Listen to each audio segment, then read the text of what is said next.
광활한 대륙을 가로지르며 동서양을 이어주던 고대의 물류 네트워크, 실크로드. 과연 이 길은 단순한 무역로였을까요? 오늘 우리는 인류 역사상 가장 위대하고 신비로운 교류의 길, 실크로드에 대한 이야기를 나누려 합니다. 단순히 비단을 나르던 길이 아닌 문명과 문화, 기술과 사상이 교차하며 세상을 바꾸었던 거대한 역사의 물줄기였던 실크로드. 자, 지금부터 그 놀라운 여정을 함께 떠나볼까요? 실크로드의 웅장한 영상과 함께 다양한 교역품, 사람들의 모습이 스쳐 지나간다. 실크로드라는 이름은 19세기 독일 지리학자 페르디난트 폰 리히트호펜에 의해 처음 명명되었습니다. 이 이름은 중국의 비단이 이 길을 통해 서역으로 대량으로 전해진 데서 유래했죠. 당시 비단은 단순한 옷감이 아니라 동양의 신비와 부를 상징하는 최고급 사치품이었습니다. 하지만 실크로드는 비단만을 위한 길이 아니었습니다. 동양의 귀한 향신료, 아름다운 도자기, 차, 그리고 인쇄술, 종이 제작술, 화약 등 혁신적인 기술들이 서양으로 전해졌고, 서양의 섬세한 유리 세공품, 찬란한 보석, 귀금속, 포도와 같은 농작물, 그리고 알파벳과 같은 문자 체계, 서양 건축 양식 등 다채로운 문화가 동양으로 유입되었습니다.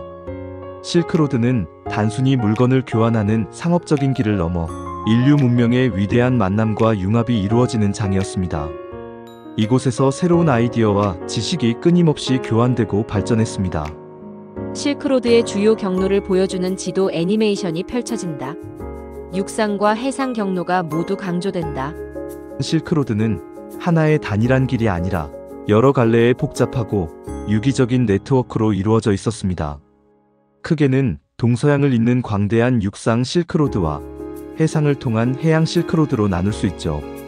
육상 실크로드는 고대 중국의 장안 현재의 시안에서 시작하여 타클라마칸 사막 주변의 오아시스 도시들, 예를 들면 도낭, 투르판, 카슈가르 등을 거쳐 중앙아시아에 번성했던 도시들인 사마르칸트, 부하라를 지나 서아시아, 즉 페르시아와 아나톨리아 반도를 거쳐 마침내 로마 제국까지 이어지는 약 6,400km에 달하는 대장정이었습니다.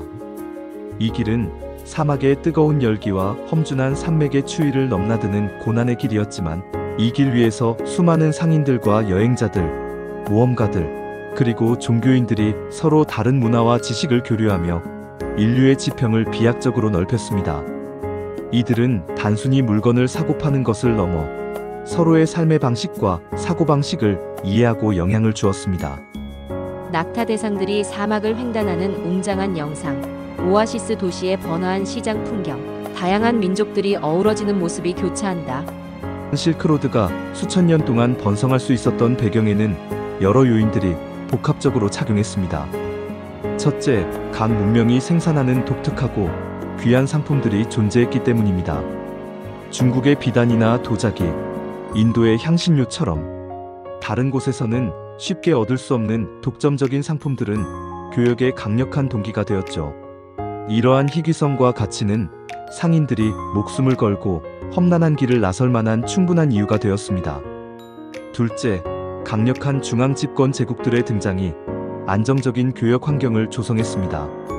동쪽의 한나라와 당나라, 서쪽의 로마 제국, 그리고 중세의 아바스 칼리프 왕조와 몽골 제국 등 거대한 제국들은 실크로드의 안전을 확보하고 도적대로부터 상인들을 보호하며 나아가 세금을 통해 교역을 장려했습니다. 특히 13세기 몽골 제국 시대의 팍스, 몽골리카펙스 MONGOLICA는 유라시아 대륙 전체를 아우르는 광대한 영토를 통일하여 실크로드의 황금길을 열기도 했습니다. 제국 간의 안정은 상업활동의 필수적인 요소였으니까요. 셋째, 교통수단과 상업기술의 발전도 실크로드의 번영에 한몫했습니다. 사막의 배라 불리는 낙타의 효율적인 운송 능력, 그리고 역참 제도와 같은 통신 및 물류 시스템의 발달은 장거리 무역을 획기적으로 용이하게 만들었습니다.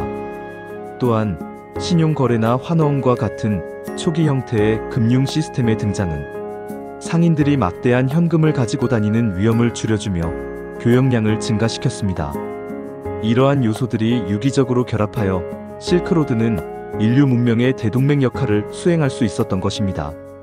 마르코 폴로의 여행기를 보여주는 사파와 함께 당시에 번영했던 도시들과 문화적 교류의 상징들을 묘사한다. 실크로드는 단순히 상업로를 넘어 문화와 종교, 사상과 기술의 전파에도 지대한 영향을 미쳤습니다. 불교는 기원 전후 인도에서 발원하여 실크로드를 통해 중앙아시아를 거쳐 중국, 그리고 한반도와 일본까지 동아시아 전역으로 전파되었고, 초기 기독교와 이슬람교 또한 실크로드를 따라 동서양으로 퍼져나갔습니다. 이 길 위에서 다양한 종교들이 서로 만나고 영향을 주고받으며 인류의 정신세계는 더욱 풍요로워졌습니다.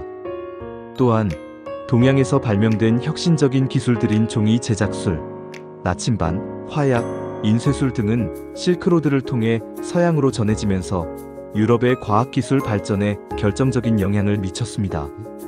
이 기술들은 훗날 유럽의 르네상스 시대를 촉발하고 대항해 시대의 도래를 가능하게 하는 원동력이 되기도 했으니 실크로드의 역할이 얼마나 지대했는지 짐작할 수 있습니다. 동서양의 지혜가 이 길을 통해 교환되며 인류 문명은 한 단계 더 도약할 수 있었던 것입니다. 첨단 기술이 접목된 현대 중국의 고속철도와 거대한 항구 모습이 비춰진다. 위성에서 본 지구의 네트워크망이 펼쳐진다. 흥미롭게도 21세기에 들어 실크로드는 새로운 모습으로 부활하고 있습니다. 바로 중국이 추진하는 1대1로 정책이 그것입니다. 시진핑 주석이 2013년 제안한 이 거대한 구상은 과거의 실크로드를 현대적으로 재해석하여 육상과 해상 교통 네트워크를 구축하고 유라시아 및 아프리카 연선 국가들과 경제적 협력을 강화하려는 야심찬 전략입니다. 중국은 유라시아 고속철도 건설을 통해 육상 실크로드를 재건하고 동남아시아와 중동, 아프리카, 유럽을 잇는 항만 건설 및 인프라 투자를 통해 해양 실크로드를 확장하고 있습니다. 이는 단순한 경제 협력을 넘어 중국의 경제적, 지정학적 영향력을 전 세계로 확대하려는 전략적 움직임으로 해석되기도 합니다. 이로 인해 많은 국가들이 새로운 기회를 모색하는 동시에 국제관계에 미칠 파급력에 대한 다양한 논의가 이루어지고 있습니다. 화웨이 로고와 함께 데이터 센터, 광섬유 케이블이 빠르게 연결되는 애니메이션이 나타나고 가상현실 속에서 사람들이 소통하는 모습이 등장한다. 그리고 또 다른 형태의 실크로드가 등장했습니다.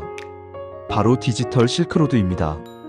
이는 1대1로 정책의 중요한 일환으로 연선 국가들과의 디지털 연결성을 강화하여 국가 간 상호의존 관계를 높이고 궁극적으로 영내 디지털 공동체를 건설하려는 중국의 야심찬 디지털 정책입니다. 중국은 광범위한 디지털 인프라 확대, 즉 해저, 케이블 및 오지 네트워크 구축, 전자상거래 플랫폼 활성화, 클라우드 컴퓨팅 및 인공지능 등 핵심 기술 분야의 대규모 투자를 진행하며 이 새로운 실크로드를 개척하고 있습니다. 화웨이, ZTE와 같은 중국 기업들은 전 세계를 잇는 디지털 네트워크를 구축하는 데 핵심적인 역할을 하고 있죠. 이 디지털 실크로드는 물리적인 상품뿐만 아니라 정보와 데이터, 지식과 문화가 국경을 넘어 빠르게 오가는 새로운 고속도로가 되어 미래 시대의 패권 경쟁에서 중요한 축이 될 것입니다. 이는 단순히 기술적인 연결을 넘어 디지털 경제와 사회의 새로운 지형을 형성하고 있습니다. 바닷속에 가라앉은 난파선에서 유물이 발견되는 영상. 국립해양유산연구소의 연구원들이 수중 발굴 및 조사하는 모습이 생생하게 보인다. 육상 실크로드뿐만 아니라 해양 실크로드에 대한 연구도 활발하게 이루어지고 있습니다. 과거 해상 교역로를 따라 이루어진 문화교류, 해양 유적 발굴, 해양 신앙, 그리고 고대 조선 기술 등 다양한 분야를 조사하는 연구는 실크로드의 입체적인 모습을 이해하는 데 큰 도움을 줍니다. 대한민국 국립해양유산연구소는 2015년부터 해양 실크로드의 주요 항로에 위치한 해양 유적들을 직접 조사하며 새로운 자료들을 발굴하고 있습니다. 일본 오키나와 해역에서부터 인도네시아, 말레이시아, 중국 하이난에 이르기까지 바닷속에 수천 년 동안 잠들어 있던 수많은 유물들이 해양 실크로드의 역사적 증거를 제공하고 있습니다. 이처럼 과거의 해양 실크로드 연구는 단순히 역사를 밝히는 것을 넘어 현대의 해상 물류 네트워크 구축에도 중요한 통찰을 제공하며 미래의 해양 경제를 선도할 지혜와 방향성을 제시하고 있습니다. 해양 실크로드는 육상 실크로드와 더불어 세계 경제와 문화 교류의 또 다른 중요한 축을 담당했습니다. 다양한 시대와 지역의 실크로드 관련 유물들이 전시된 박물관 영상이 이어진다.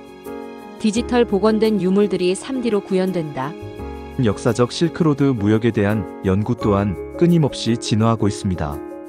과거 실크로드의 무역 형태, 주요 교역품의 종류와 이동 경로, 그리고 그 길이 지나온 지역별 특성과 상인들의 삶을 면밀히 분석하는 작업은 여전히 활발합니다.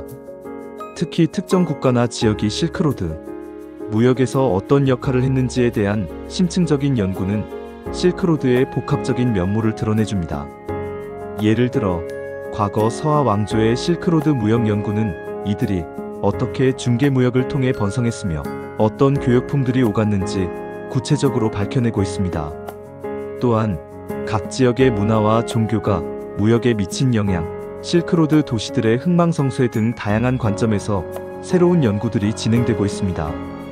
이처럼 새로운 시각과 방법론, 그리고 고고학적 발굴과 최신 기술을 접목한 연구를 통해 실크로드에 대한 이해는 계속해서 확장되고 심화되고 있습니다. 과거의 실크로드와 현대의 실크로드를 상징하는 영상이 교차하며 비단길 위에 다양한 문명의 상징들이 겹쳐진다. 마지막에는 드넓은 지구의 모습 위로 실크로드 네트워크가 빛처럼 펼쳐진다. 실크로드는 단순히 과거의 유산이 아닙니다. 이 길은 인류 문명의 진화를 이끌어온 살아있는 역사이자 미래의 교류와 협력을 위한 청사진을 제시하는 영감의 원천입니다. 과거의 실크로드가 비단과 향신료, 그리고 문화를 날랐다면 현대의 실크로드는 기술과 정보, 그리고 새로운 아이디어를 나르고 있습니다. 동서양을 잇는 이 거대한 네트워크는 시대를 초월하여 인류의 삶을 풍요롭게 만들고 서로 다른 문명 간의 이해와 화합을 증진시키는데 지속적으로 기여하고 있습니다. 실크로드의 정신, 즉 개방성, 소통과 교류, 그리고 상생의 가치는 오늘날 급변하는 세계 속에서 우리에게도 여전히 유효하고 강력한 메시지를 던집니다. 과거의 지혜를 통해 미래의 길을 모색하는 실크로드의 이야기는 끝없이 이어질 것입니다. 여러분은 실크로드에서 어떤 의미를 찾으셨나요? 댓글로 여러분의 생각과 이 이야기에 대한 소감을 공유해주세요. 다음 시간에는 더욱 흥미롭고 깊이 있는 역사 이야기로 찾아뵙겠습니다. 감사합니다.